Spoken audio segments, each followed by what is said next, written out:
Hello and welcome back to more Lore and Loot Morrowind. Today we will be doing the last mission for Lorbomol Gro Aglag before we split the timeline into two. When we speak with him, he'll give us the quest Lirielle's Debt. A Dunmer named Sovereign Dovez is owed 2,000 septims by a Breton woman named Lirielle Stoyne, who runs the pub The Rat in the Pot over in Alderoon. Yes, stranger? Once we retrieve the debt money, we get to keep half of it, so that's not a bad deal. Let's get going to Alderoon. The fastest way to get there from the Vivek Fighters Guild is to teleport using the Mages Guild. I'm listening. Yes, what is it? However, once we reach Alderoon, let's first go talk to Perseus Mercius before we talk to Lirielle, and let's see what he has to say about this job. Greetings. What shall we... As has been the case with many Fighters Guild debt collection quests, this one seems to be a little less than straightforward.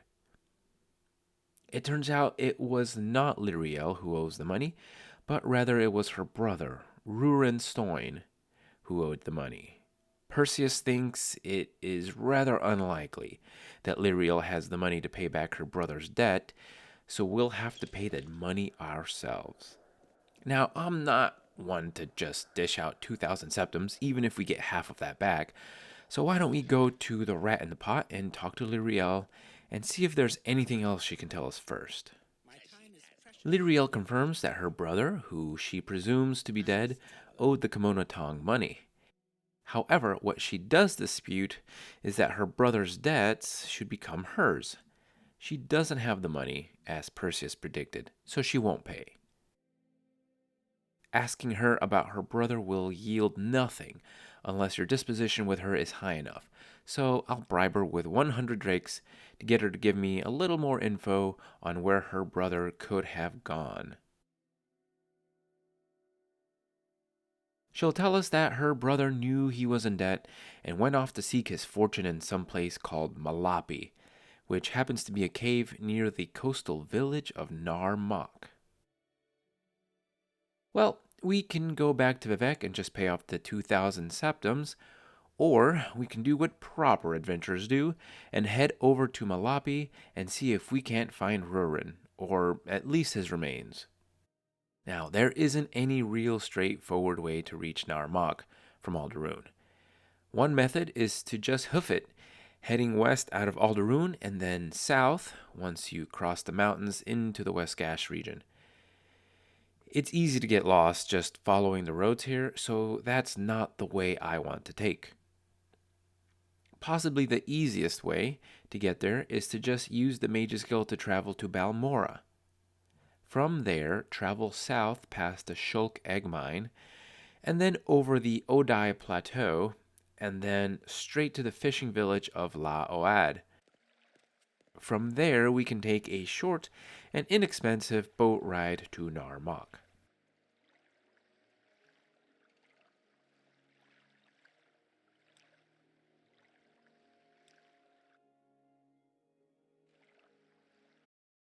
Once at Nar Mok, Malapi is directly northeast. Do be careful walking to Malapi, as there are a pair of breeding netch just outside town, and they are very aggressive.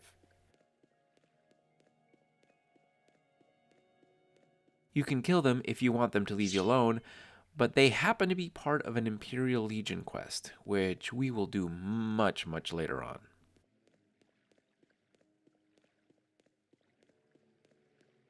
Malapi itself is not a very large cave, but it can be quite dangerous as it is inhabited by two sorceresses as well as leveled Daedra. For me, the first encounter was a hunger and a clan fear. We have discussed hungers in the past, specifically when we did the quest Hunger in the Serrano Tomb, but in case you forgot or you missed that episode, hungers can cast a disintegrate weapon or disintegrate armor spell, which will either target a drawn weapon or the armor you are wearing, respectively. Because the effect will not have an immediate, obvious impact to your health, you may not know what kind of magic the hunger is casting at you, so you may not realize the damage it has done to your equipment until it is quite damaged. Thankfully, it is a ranged spell and it is easily avoidable by just side strafing. The Clan Fear, on the other hand, is a purely melee adversary, relying on its sharp beak and claws to do damage. Obviously, this is a pretty dangerous combination, as the Hunger could reduce your armor rating while the Clan Fear attacks you directly. Thankfully, we did not receive much damage, and our armor remains in good condition.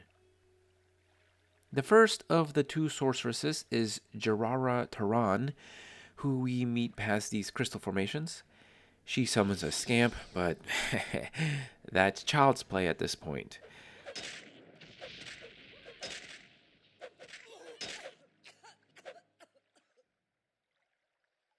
Whatever she was doing over here, there is nothing really valuable. So let's move on.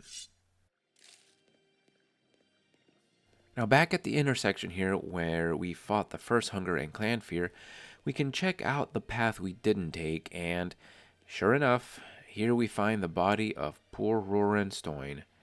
He has 500 gold pieces, a pearl, and a few baubles he was probably looking to sell to try to pay off his debts.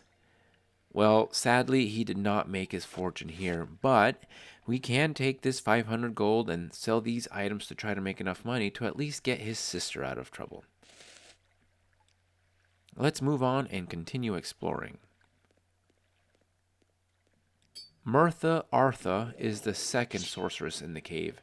She tries to cast some spells, but she misses here, and then makes her mistake when she tries to pull a dagger against a heavily armored opponent with a two-handed claymore.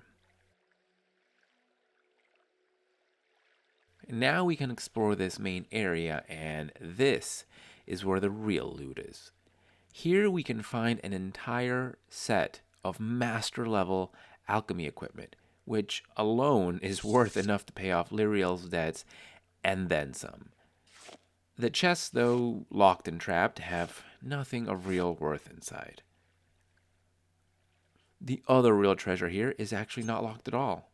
On the table here are 5 scrolls and the book Feyfolken 3, which will raise your conjuration skill when you read it.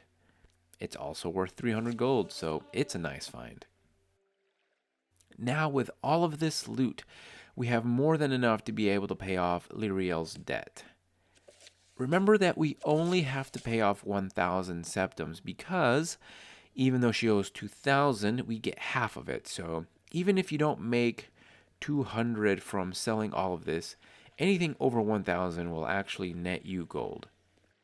And now for a few interesting notes about this quest. At the beginning, Lorbomo will tell you that the client is Servan Dovis. Now, Servan Dovis is actually a member of the Thieves Guild, not the Kimono Tong. He can actually be found in a shack at the Dren Plantation. Now, first, of course, this may be a typo. Perhaps he was supposed to have been a member of the Kimono Tong instead of the Thieves Guild. But if that's not the case, then this raises a few questions for me. It is unlikely that the Fighters Guild would take a job collecting a debt for a member of the Thieves Guild, unless, of course, Servan is a double agent, a member of the Thieves Guild working for the Kimono Tong. This would be quite the betrayal. The second odd thing about this is that Lirielle herself is a member of the Thieves Guild, a low-ranking member, but a member nonetheless. It seems odd to me that a member of the Thieves Guild would hire the Fighters Guild to get a debt from a fellow member. If the debt really was Roran's to begin with, I wonder why Servan wouldn't work out a deal with Lirielle so she could pay back her brother's debt, maybe in installments, or have the guild leadership work it out. I don't know, it just seems odd to me, but maybe it is just a typo, and I'm theorizing over nothing more than a simple mistake. May you be forever blessed. Anyways, that does it for this episode of Lore and Loot.